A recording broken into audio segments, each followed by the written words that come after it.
اسلام میں ایک مسلمان سے اسلامی تعلیمات پر پوری طرح سے عمل کرنے کا مطالبہ کیا جاتا ہے، اور اس مطالبے کی دو قسمیں ہیں، کچھ چیزوں کو کرنا اور کچھ چیزوں کو نہ کرنا، چھوڑ دینا۔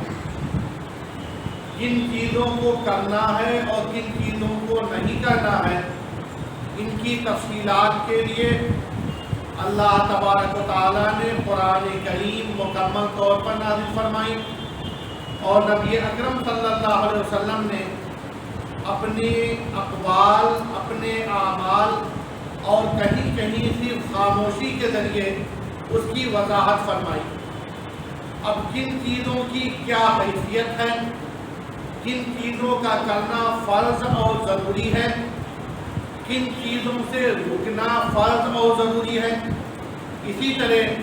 کن چیزوں کو کرنے کی گنجائش اور کن چیزوں کو نہ کرنے پر اتنی سخت سزا نہیں جتنی ایک حرام کے کہنے پہ ہوتی ہے، ان تمام چیزوں کو ہم کو اور آپ کو سمجھ کر ایک سچا مومن اور مسلم بننے کی کوشش کرنی۔ اس سلسلے میں اسلام کا نظام پوری طرح سے واضح ہے کہ قرآن کریم میں اور احادیث میں اگر کسی چیز کے بارے میں ایسا ثبوت ہو کہ نبی اکرم صلی اللہ علیہ وسلم اور صحابہ کرام رضوان اللہ علیہم اجمعین نے اسے ہمیشہ کیا ہے، کبھی بھی آپ صلی اللہ علیہ وسلم نے اسے چھوڑا نہیں، تو ایسی تمام چیزوں کو فرض اور لازم قرار دیا جاتا ہے جس کے چھوڑنے کی گنجائش نہیں، جیسے 5 وقتہ نماز، رمضان کے روزے، مالدار کے لیے زکوٰۃ کا دینا اور حج کے لیے رقم کا ہونا اور مکہ مکرمہ جانے کی سہولت کا ہونا، یہ تمام وہ اعمال ہیں کہ جو فرض ہیں، اس لیے کہ قرآن کریم میں اور احادیث میں اس پر استطاعت کے باوجود چھوڑنے کی کوئی گنجائش اور کوئی رعایت نہیں ملتی۔ اس کے بعد چند چیزیں ایسی ہیں جسے نبی اکرم صلی اللہ علیہ وسلم اور صحابہ کرام نے کیا، لیکن کبھی کسی ضرورت، وقت کی تنگی یا اس کے وجوب کو ہمارے ذہنوں سے نکالنے کے لیے آپ صلی اللہ علیہ وسلم نے کبھی چھوڑ دیا، کبھی صحابہ کرام نے نہیں کیا، تو ایسی تمام چیزوں کو مستحب اور مسنون عمل اور نیکی قرار دیا جاتا ہے۔ اسی طرح سے جن چیزوں سے نبی اکرم صلی اللہ علیہ وسلم نے رکنے کا تاکیدی حکم دیا اور آپ یا صحابہ کرام نے کبھی نہیں کیا، ان سے رکنا واجب اور ضروری ہے، اور اگر کوئی وہ کام کرتا ہے تو گویا حرام کام کا مرتکب ہوا۔ اور بعض چیزیں ایسی ہیں کہ نبی اکرم صلی اللہ علیہ وسلم نے اس کے کرنے سے منع تو فرمایا، لیکن بسا اوقات اگر صحابہ کرام نے وہ کام کر لیا تو اس پر ان کو سخت انداز میں سرزنش نہیں کی، سختی سے روکا نہیں، تو ایسی چیزوں کو حرام تو نہیں بلکہ مکروہ کے درجے میں رکھا جائے۔ ہم اور آپ جانتے ہیں کہ جو مہینہ چل رہا ہے یہ مہینہ شعبان کا مہینہ ہے، وہ مہینہ جس میں نبی اکرم صلی اللہ علیہ وسلم رمضان کے علاوہ سب سے زیادہ روزہ رکھا کرتے ہیں۔ تو شعبان کے مہینے کی فضیلت کہ اس میں بکثرت روزہ رکھنے کا اہتمام کرنا چاہیے، اور حضرت عائشہ رضی اللہ تعالی عنہ کی حدیث ہے کہ اگر ان کے چھوٹے ہوئے روزے بقیہ مہینوں میں پورے نہیں ہو پاتے تھے تو اس مہینے میں وہ ضرور پورا کر لیتی تھی، جس سے یہ پیغام جاتا ہے کہ اگر کسی کے روزے قضا ہیں تو اس مہینے میں ان قضا روزوں کو رکھ کر اگلے رمضان کے آنے تک پرانے قضا روزے مکمل ہونے کی کوشش کریں۔ کرنی چاہیے۔ تو نبی اکرم صلی اللہ علیہ وسلم، صحابہ کرام اور خاص طور پر وہ لوگ جن کے روزے قضا تھے، اس مہینے میں بکثرت روزہ رکھا کرتے تھے۔ ہمارے سماج میں ہندوستان، پاکستان، بنگلہ دیش یا بر صغیر میں عام طور پر شعبان کی 15 تاریخ کو خصوصی اہتمام کیا جاتا ہے۔ راتوں میں قرابہ بھی ہوتا ہے، قبرستان میں جانے کا معمول بھی ہے، رات جگ کر کچھ لوگ عبادت اور خاص انداز میں نمازیں بھی پڑھتے ہیں اور اگلے دن روزہ رکھتے ہیں۔ اس سلسلے میں آپ کے سامنے گزشتہ 3-4 ہفتے پہلے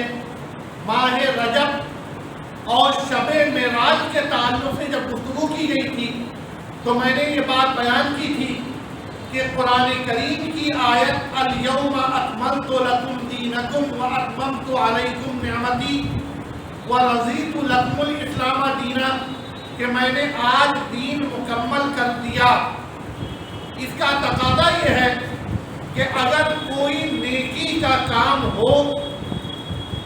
اور نبی اکرم صلی اللہ علیہ وسلم اور صحابہ کرام سے عمومی طور پر اس کے کرنے کا پوری زندگی میں ثبوت نہیں ملتا، جبکہ وہ ایام بار بار آئے، تو پھر ان ایام یا ان راتوں میں ہم اپنی طرف سے اگر کسی عبادت کا اضافہ کریں اور اسے نیکی سمجھیں تو وہ اس لیے غلط ہوگا کہ نیکی کی جانب سبقت کرنے میں نبی اکرم صلی اللہ علیہ وسلم سے آگے کوئی نہیں بڑھ سکتا۔ یہاں تک کہ حضرت عائشہ رضی اللہ تعالیٰ عنہ کی حدیث ہے کہ میں نبی اکرم صلی اللہ علیہ وسلم سے کہا کرتی تھی، آپ راتوں میں اتنی نمازیں کیوں پڑھتے ہیں کہ آپ کے پاؤں میں ورم آ جاتا ہے؟ تو نبی اکرم صلی اللہ علیہ وسلم کہتے تھے، کیا تم یہ نہیں چاہتی ان اکون عبدا شکورا، کہ میں یہ نمازیں پڑھ کر اللہ کے شکر کو بجا لاؤں اور ایک شکر گزار بندہ بن جاؤں؟ تو بہت زیادہ نیکی خود نبی اکرم صلی اللہ علیہ وسلم بھی کرتے تھے، اور صحابہ کرام کے بارے میں بھی ہے کہ اگر کوئی نیکی انہیں معلوم ہو جاتی تھی تو عمومی طور پر ایک بڑی تعداد میں صحابہ نہ کریں، اس کا تصور ہی نہیں۔ ناممکن ہے کہ کوئی نیک عمل کسی خاص شب میں یا کسی خاص دن میں ہو اور صحابہ کرام کی ایک بڑی تعداد اسے نہ کرے۔ لہذا 15 شعبان کی رات اور اس کا دن نبی اکرم صلی اللہ علیہ وسلم کی زندگی میں نبی ہونے کے بعد مستقل آتا رہا، صحابہ کرام کی زندگیوں میں بھی آتا رہا۔ اب ہمیں یہ دیکھنا ہے کہ اس سلسلے میں جو ثبوت ملتے ہیں کچھ ہیں یا نہیں ہیں۔ تو ہم نے رجب کے بارے میں کہا تھا، اس میں عبادت یا روزے کے تعلق سے نہ کوئی آیت ہے، نہ کوئی حدیث ہے، نہ صحابہ کرام کے زمانے میں عمل کا ثبوت ہے۔ لہذا معراج کی رات میں کوئی خاص عبادت کرنا درست نہیں۔ جب ہم 15 شعبان کے تعلق سے جائزہ لیتے ہیں کہ کچھ لوگ عبادت کرتے ہیں، کچھ لوگ عبادت نہیں کرتے، اب ہمیں صحیح دین کو سمجھنے کے لیے قرآن اور حدیث کا جائزہ لینا ہے۔ جب ہماری نظر قرآن پہ جاتی ہے تو سورہ دخان کی آیت نمبر 3 اللہ تعالیٰ فرماتے ہیں، اِنَّا أَنزَلْنَاهُ فِي لَيْلَةٍ مُبَارَكَةٍ إِنَّا كُنَّا مُنذِرِينَ فِيهَا يُفْرَقُ كُلُّ أَمْرٍ حَكِيمٍ۔ ہم نے اس قرآن کریم کو ایک مبارک رات میں نازل کیا اور ہم اس قرآن کے ذریعے برائیوں اور برے انجام سے ڈراتے ہیں۔ فیہا، جس رات میں اس قرآن کریم کو نازل کیا گیا، یفرق کل امر حکیم، ہر حکمت والی بات کا فیصلہ اور تقسیم کیا جاتا ہے۔ اس آیت کے اندر جو انا انزلناہ فی لیلۃ مبارکہ کہا گیا، بعض علماء کا کہنا ہے کہ اس رات سے مراد 15 شعبان کی رات ہے۔ قرآن کریم کے نازل ہونے کے بارے میں لیلۃ مبارکہ لیے 15 شعبان کی رات ہے۔ اب ہمیں دیکھنا ہے کہ ان کا یہ خیال قرآن و حدیث سے میل کھاتا ہے یا اس میں کچھ اور باتیں ہیں۔ ہم نے اور قرآن کریم کا جائزہ لیا تو پتہ چلا سورہ بقرہ کی ایک آیت ہمارے سامنے آتی ہے، شہر رمضان الذی انزل فیہ القرآن، وہ رمضان کا مہینہ ہے جس میں قرآن نازل کیا گیا۔ اس آیت میں تھا ایک مبارک رات میں قرآن کریم نازل کیا گیا، اس آیت میں ہے رمضان کی ایک مبارک تاریخ میں نازل کیا گیا، وہ مبارک رات رمضان کی ہی ہے۔ تب دونوں آیتیں ملیں گی۔ پھر چلیے ہم اور آگے بڑھتے ہیں، ہم آخری پارے میں سورہ قدر پڑھتے ہیں، اِنَّا أَنزَلْنَاهُ فِي لَيْلَةِ الْقَدْرِ وَمَا أَدْرَاكَ مَا لَيْلَةُ الْقَدْرِ لَيْلَةُ الْقَدْرِ خَيْرٌ مِّنْ أَلْفِ شَهْرٍ تَنَزَّلُ الْمَلَائِكَةُ وَالرُّوحُ فِيهَا بِإِذْنِ رَبِّهِم مِّن كُلِّ أَمْرٍ سَلَامٌ هِيَ حَتَّىٰ مَطْلَعِ الْفَجْرِ۔ اس میں اللہ تعالیٰ کہہ رہے ہیں کہ ہم نے قرآن کریم کو لیلۃ القدر میں نازل کیا، اور ہم تمام لوگ جانتے ہیں کہ نبی اکرم صلی اللہ علیہ وسلم نے حکم دیا تحروا لیلۃ القدر، لیلۃ القدر کو تلاش کرو فی العشر الاخیر، آخری عشرے میں، من رمضان، رمضان کے۔ تو گویا سورہ قدر کی وہ آیت اور اس سے متعلق حدیثیں یہ واضح کر رہی ہے کہ یہ قرآن کریم لیلۃ القدر میں نازل ہوا، جو رمضان میں ہے، رمضان کے آخری عشرے میں ہے، آخری عشرے کی تاک راتوں میں۔ گویا سورہ دخان میں جو لیلہ مبارکہ ہے، ایک مبارک رات، اس سے وہی لیلۃ القدر مراد ہے جو رمضان کے آخری عشرے میں ہے، اس لیے کہ اللہ نے صراحت کی شہر رمضان، وہ رمضان کا مہینہ ہے، الذی انزل فیہ القرآن، جس کے اندر قرآن کریم نازل ہوا۔ گویا اس آیت سے ہم 15 شعبان کی فضیلت اور عظمت کو تلاش کرنے میں کامیاب نہیں ہو پائے۔ اب ہماری توجہ حدیث کے ذخیروں کی طرف جاتی ہے۔ ان احادیث میں 2 حدیثیں ایسی آتی ہیں کہ نبی اکرم صلی اللہ علیہ وسلم ایک شب جنت البقیع کی طرف بغیر کسی کو بتائے چلے گئے۔ حضرت عائشہ رضی اللہ تعالیٰ عنہا، جن کے گھر پر آپ صلی اللہ علیہ وسلم تھے، رات میں محسوس کرتی ہیں کہ آپ اپنے بستر میں نہیں، تو فکر ہوتی ہے کہاں گئے۔ تلاش کرتے ہوئے جب پتہ چلتا ہے کہ آپ قبرستان میں دعائیں کرنے کے لیے گئے تھے، تو اس موقع پر نبی اکرم صلی اللہ علیہ وسلم سے ان کی بات ہوئی، تو آپ صلی اللہ علیہ وسلم نے کہا کہ 15 شعبان کی رات میں اللہ تعالیٰ آسمان دنیا میں نزول کرتے ہیں، اور اس کے بعد قبیلے کلب کے بکریوں کے بال کے برابر لوگوں کی مغفرت فرماتے ہیں، یعنی لوگوں کی بہت مغفرت فرماتے ہیں۔ ایک حدیث یہ ملتی ہے، ایک دوسری حدیث اور ملتی ہے کہ اس رات میں نبی اکرم صلی اللہ علیہ وسلم نے فرمایا کہ اللہ تعالیٰ سب کی مغفرت فرماتے ہیں سوائے 2 کے، الا للمشرکین، جو شرک کرتا ہے اس کی مغفرت نہیں فرماتے، او مشاہدین، یا اس شخص کی مغفرت نہیں فرماتے جس کے دل کے اندر مسلمانوں اور آپس میں ایک دوسرے کے لیے کینہ و کپٹ ہو۔ یہ 2 حدیثیں۔ اب اس کے بعد اتنی عظیم رات جس کے بارے میں مغفرت کا وعدہ، اب سوال ہوتا ہے اس کو جائزے میں لے کر جانچا اور پرکھا جائے، تو یہ دونوں حدیثیں حدیث کے معیار پر پورا نہیں اترتی۔ اس کے راوی اپنے ایمانداری اور صداقت و سچائی کے معیار پر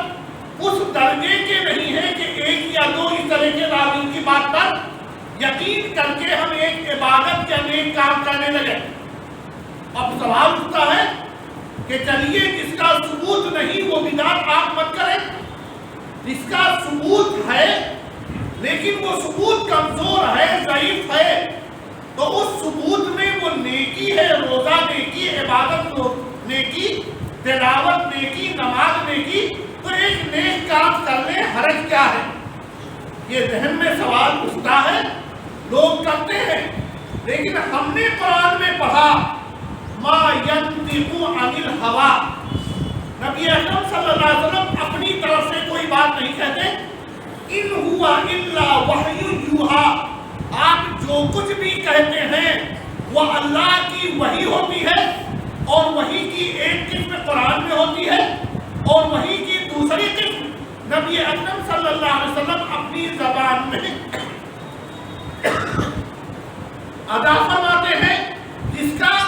قرآن میں مقام تو نہیں لیکن عملی اعتبار سے اس کو بھی اپنایا جائے گا۔ گویا اگر ہم کسی چیز کو نبی کی بات کہہ رہے ہیں تو گویا ہم اسے اللہ کا قول قرار دے رہے ہیں،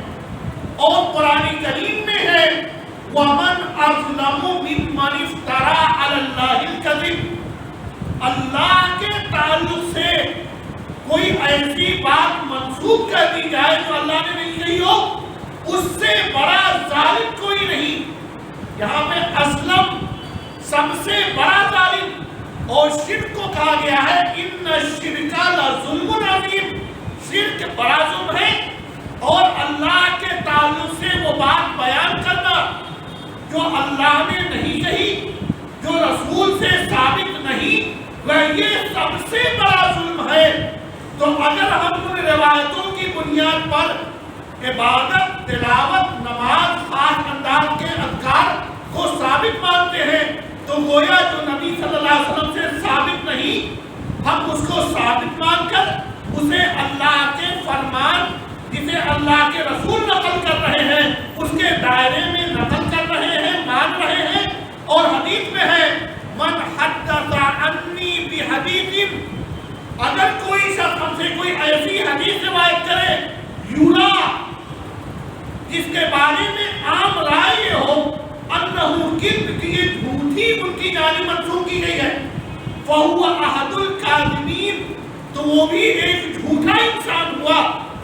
اور یہ روایت تو آپ لوگوں نے بار بار سنی ہوگی من کذب علی متعمدا، جو جان بوجھ کر جھوٹی بات میری جانب منسوب کرے فَلْيَتَبَوَّأْ مَقْعَدَهُ مِنَ النَّارِ،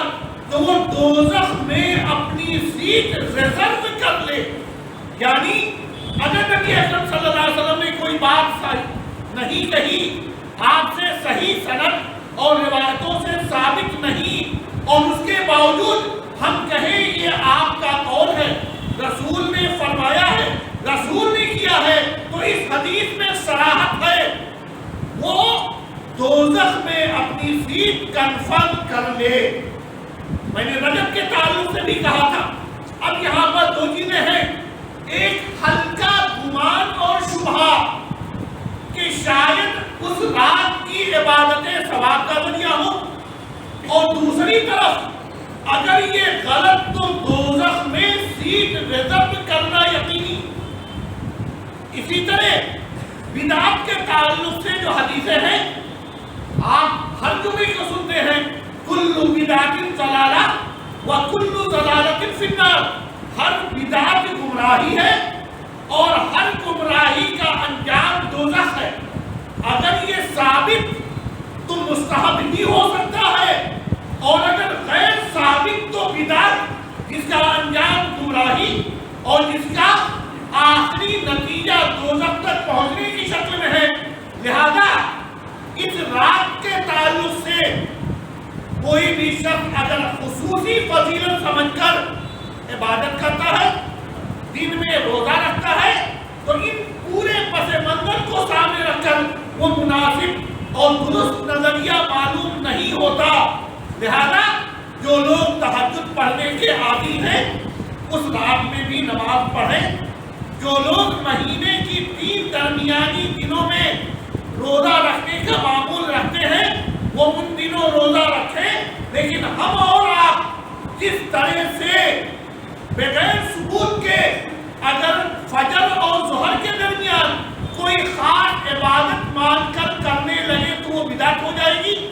اس کا ثواب نہیں ملے گا، چاہے وہ نماز ہو، چاہے وہ روزہ ہو، چاہے کچھ دیر کے لیے کھانا پینا چھوڑنا ہو۔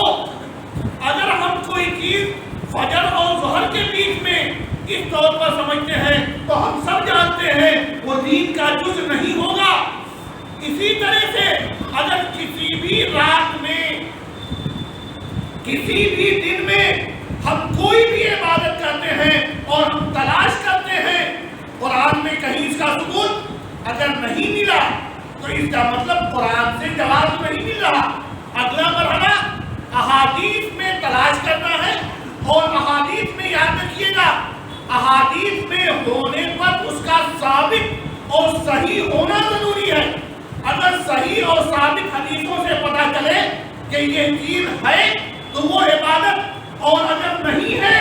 تو نبی اکرم صلی اللہ علیہ وسلم کی جانب ایک غلط بات منسوب کرنا، جس کا گناہ بہت سخت، جسے قرآن میں سب سے بڑا ظالم، جسے حدیث میں احد الکاذبین اور دوسری حدیث میں اللہ کے رسول کی جانب جھوٹی بات منسوب کرنے کی سزا، دوزخ میں اپنی سیٹ کنفرم کر لینے کی سزا بیان کی گئی ہے۔ لہذا ان تمام وجوہات کی بنیاد پر الگ سے اہتمام، یہ تمام چیزیں ایسی ہیں جس سے بچنے کی کوشش کرنی چاہیے۔ اللہ تبارک و تعالی ہم کو، آپ کو، سب کو ہر نیکی کو سمجھنے، اس پر عمل کرنے کی توفیق عطا فرمائے، اور ان تمام طریقوں کو اختیار کرنے کی توفیق عطا فرمائے جس سے اللہ راضی ہو، جو رسول کی صحیح سنت سے ثابت ہو، جو آخرت میں صرف نیکیوں کا سبب بن سکے، کہیں سے بھی گناہ کے دائرے میں آنے کا کوئی شبہ نہ رہے۔ ہم سب کو اس کی دعا اور اس کے مطابق زندگی ڈھالنے اور اس کے مطابق عمل کرنے کا عہد کرنا چاہیے۔ آئیے دعا کریں، اللہ تبارک و تعالی ہم سب کو اس کی توفیق عطا فرمائے۔